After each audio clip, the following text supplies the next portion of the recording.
नमस्कार दोस्तों, crime story channel पर मैं राजेश आपका स्वागत करता हूं। दोस्तों, आज मैं आपको अपराध की जिस वारदात के बारे में बताने जा रहा हूं, वो वारदात है देश की राजधानी दिल्ली से। तो चलिए दोस्तों, इस वारदात के बारे में हम लोग विस्तार से जानते हैं। 1 दिसंबर 2017 की रात को एक युवक बदहवास हालत में दिल्ली के करावल नगर थाने पहुंचा।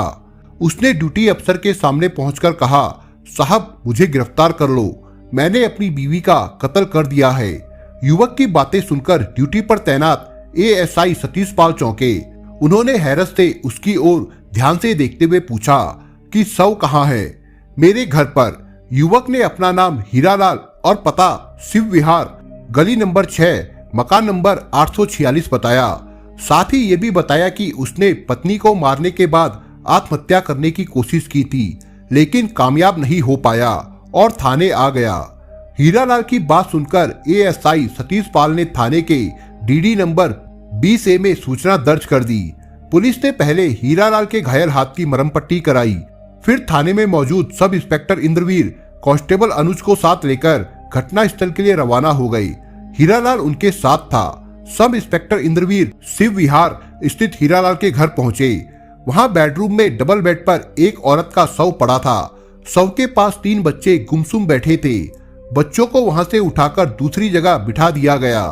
इसके बाद एसआई इंद्रवीर ने शव का मुआयना शुरू किया। मृतक के चेहरे और कंधों पर ताजा खरोचों के निशान थे। शव को देखने के बाद उन्होंने थाना प्रभारी रविकांत के मोबाइल पर फोन करके हत्या की सूचना दे दी। थोड़ी देर में थाना प्रभारी रविकांत अतिरिक्त थाना प्रभारी नरेंद्र कुमार और पुलिस टीम के साथ वहां पहुंच गए। शव का बारीकी से मुआयना करने पर उन्होंने देखा कि मृतका के गले पर गहरे रंग के निशान थे।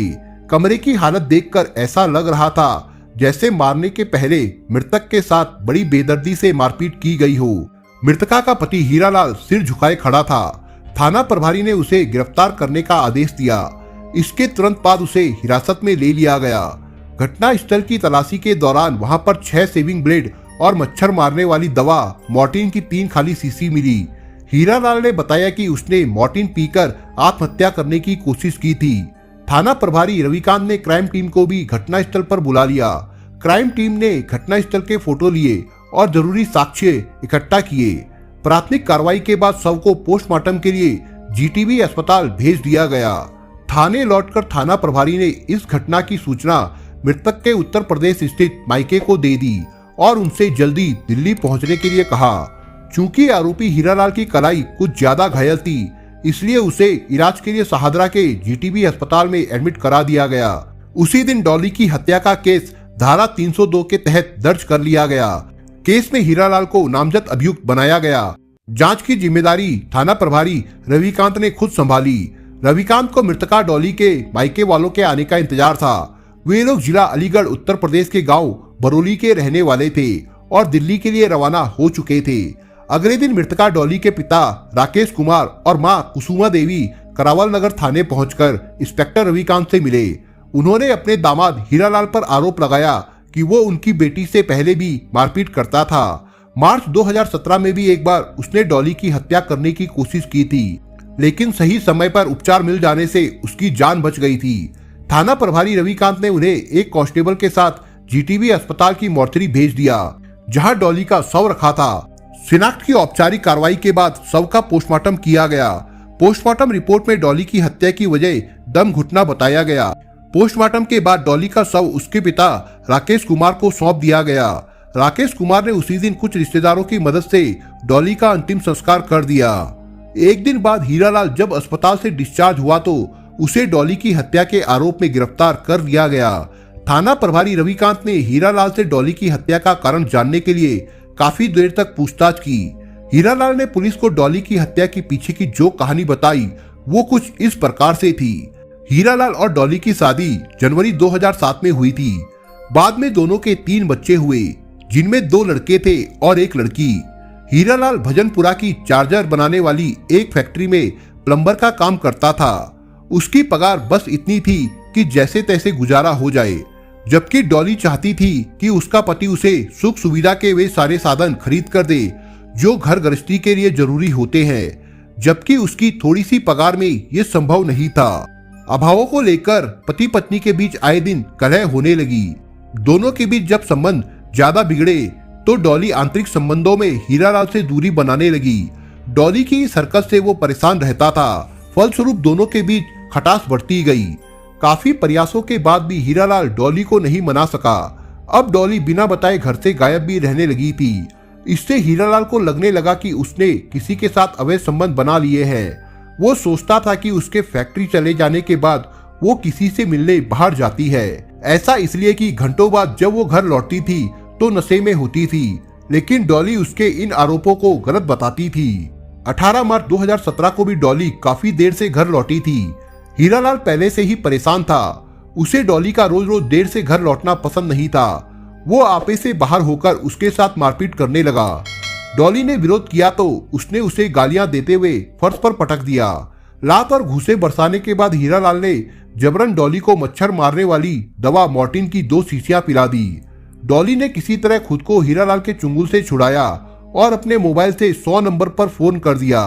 फलस्वरूप पुलिस आ गई और डॉली की शिकायत पर थाना करावल नगर में हीरालाल के खिलाफ धारा 323, 341, 352, 328 के तहत मुकदमा दर्ज कर लिया गया। पुलिस ने उसे गिरफ्तार करके कोर्ट में पेश किया।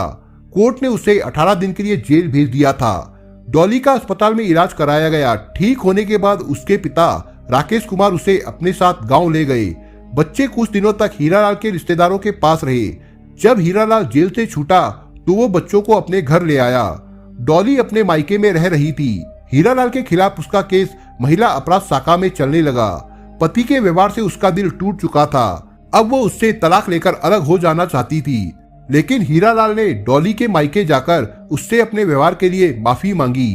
उसने 3 बच्चों को पालने की दुहाई देकर डॉली के ऊपर कभी हाथ न उठाने की कसम भी खाई। इससे डॉली को उस पर दया आ गई। वैसे भी डॉली के लिए अकेले जीवन गुजारना मुमकिन नहीं था। माँ बाप भी आखिर कब तक उसका साथ दे सकते थे। आखिर उसने हीरालाल को माफ कर दिया। हीरालाल ने अपने सास ससुर से भी अपने किए के लिए माफी मांगी और बरेली से दिल्ली लौट आया।